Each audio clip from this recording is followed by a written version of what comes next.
Hello and welcome to another episode of the Global Indian TV. I'm Satish Rai, and today again we are going to continue to talk about the pending election in Fiji, which is going to be held on September 17th this year. And today I'm going to briefly talk about the role of the Fijian diaspora in the elections and perhaps beyond elections as well. Firstly, what is a Fijian diaspora?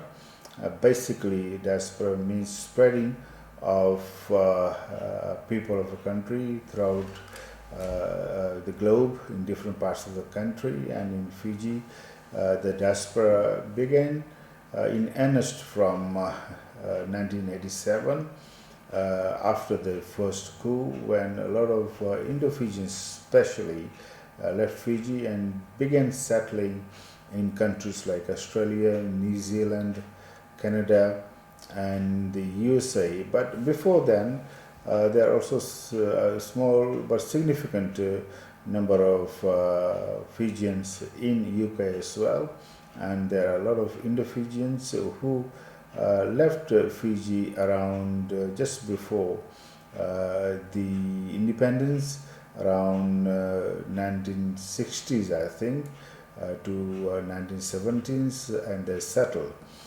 in UK, taking advantage of the fact they had British subject passport and they settled over there. So there is a significant number of people of Fijian origin living in UK, and I was one of those people who lived there, having migrated there in 1980.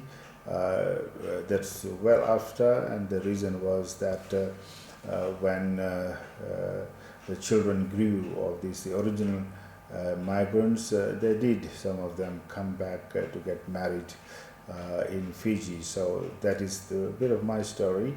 But in my estimation, at the moment, there are about 250,000 to 300,000 people of Fijian origin living in the diaspora in these main five countries. And if you look in terms of percentage, there's a significant percentage, which is about 25 to 30% of the total Fijian community, including the 800 odd thousand Fijians living in Fiji. And in terms of the ability to influence what's going on in Fiji, especially in the elections, is considerable. If you look at the way the other diasporas are now contributing towards the economy and politics, especially in India and China. Not politics so much in China, more to do with economics. And this, we know 1.3 billion Chinese, and the Chinese diaspora is the largest diaspora in the world. The second is the Indian diaspora, which is about 35 million people, including the descendants of the Girmitias, which the PRs and the NRIs, the more recent migrants. And compared to the percentage, they are a very small percentage of Indians in the diaspora, but their contribution is really significant in terms of influencing politics. A lot of them, the Indians in the diaspora, got involved in the politics, the elections which was recently held in India, and they had a huge impact on the economy of India. I remember way back, Dr. Manmohan Singh, the then finance minister of the Congress government, went around the world. He came to London as well and attended a meeting where he spoke and he appealed to the Indian community over there to get the Indian economy out of the trouble it was, and the diaspora did respond significantly, and they were able to get India out of the financial difficulties. And since then, India has taken off, and it is now counted as one of the superpowers of the world. And I'm sure with the election of the BJP party, with the huge majority they have got, there will be more interaction between the Indian government and the Indian diaspora. So, with such a small percentage of people living in the diaspora, if the Indian and Chinese and other diasporas can make such a significant impact on the outcome of elections and economy of their country, the mother country, the parent country, I'm sure with about 25% to 30% of the total population living outside the Fijian diaspora, the diaspora can make a significant impact, and especially when we consider that the diaspora consists of a lot of people who are known as the brain drains, the intellectuals, the scholars, the academics, the professionals, the lawyers, accountants who left Fiji since 1987. They have got the wealth of knowledge which they can use in order to assist Fiji out of the problem it faces, the coup culture which Fiji has somehow embroiled in, and there's no sight in near future for the coup culture to stop. That is in my estimation. But if the diaspora, especially the intellectuals, get engaged with the Fijian diaspora, the Fijian community, I think we can start making some headway. And also there's 250,000 to 300,000 Fijian diaspora. They have done well since leaving Fiji. They worked very, very hard. I know this of in Australia, in Sydney, and I'm sure they are doing similar work in other countries, in New Zealand, UK, USA, and Canada.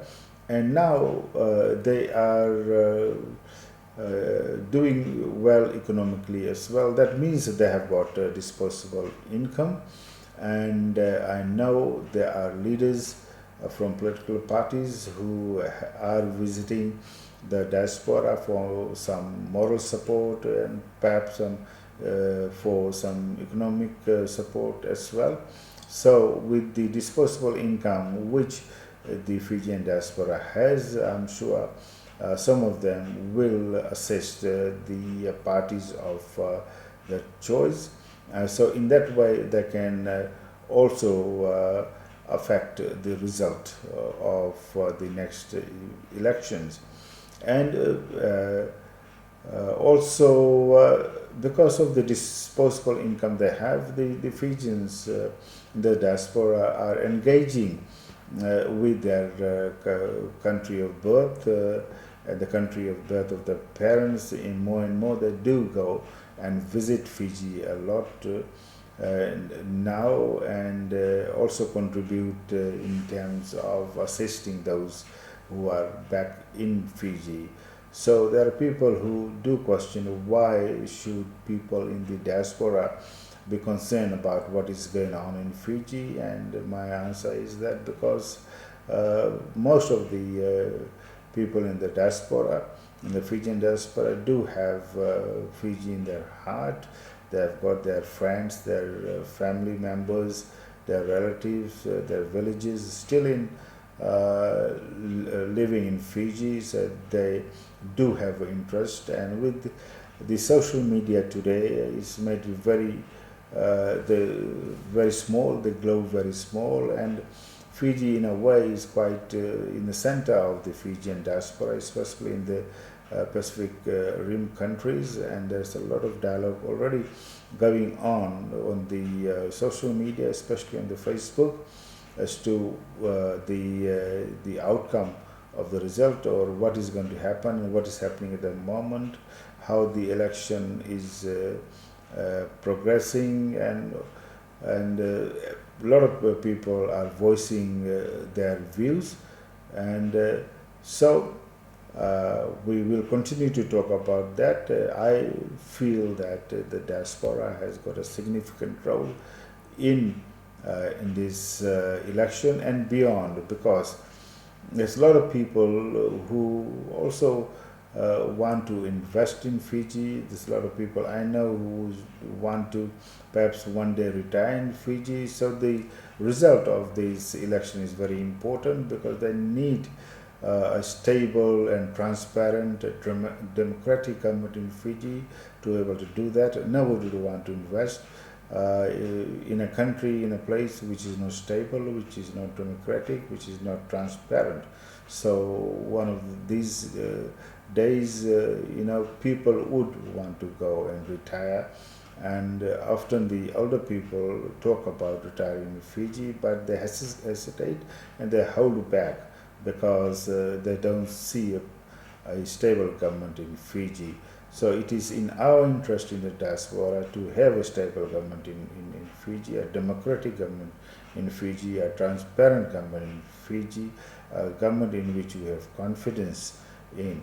So that's why we need to focus our attention on Fiji, the people in the diaspora, and I hope, as it's about 3.5 months away from the election, and as we get nearer day by day, more and more people from the diaspora will engage with the people in Fiji to ensure that we do get a transparent, democratic, and stable government in the future, especially post 17th of September. Until next time, it's goodbye from me, Satish Rai.